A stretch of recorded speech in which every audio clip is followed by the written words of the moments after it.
കൈത്ത രണ്ടാം വെള്ളി. വിശുദ്ധ യോഹന്നാൻ എഴുതിയ സുവിശേഷം 14-ാം അധ്യായം 11 മുതൽ 14 വരെയുള്ള വാക്യങ്ങൾ. പിതാവും ഞാനും ഒന്നാകുന്നു.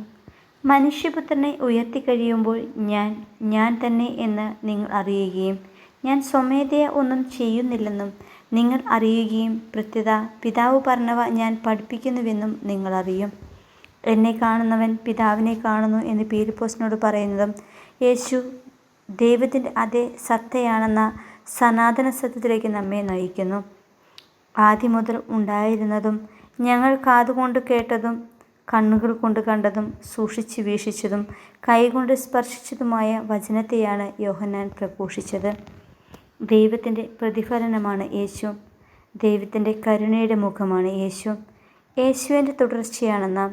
അവന് വേണ്ടി ഇനി നമ്മുടെ കണ്ണുകളും കൈകളും അധരങ്ങളും കാലുകളുമാണ് ഇനി പിതാവിനെ ലോകത്തിന് പ്രതിഫലിപ്പിക്കേണ്ടത്. നാം ചോദിച്ചാൽ പിതാവ് മഹത്വപ്പെടുവാൻ വേണ്ടി യേശു ചെയ്ത പ്രവൃത്തികൾ നാമും ചെയ്യും. അവൻ സ്വർഗത്തിലേക്ക് പോയതുകൊണ്ട് അവയേക്കാൾ വലിയവയും ചെയ്യും.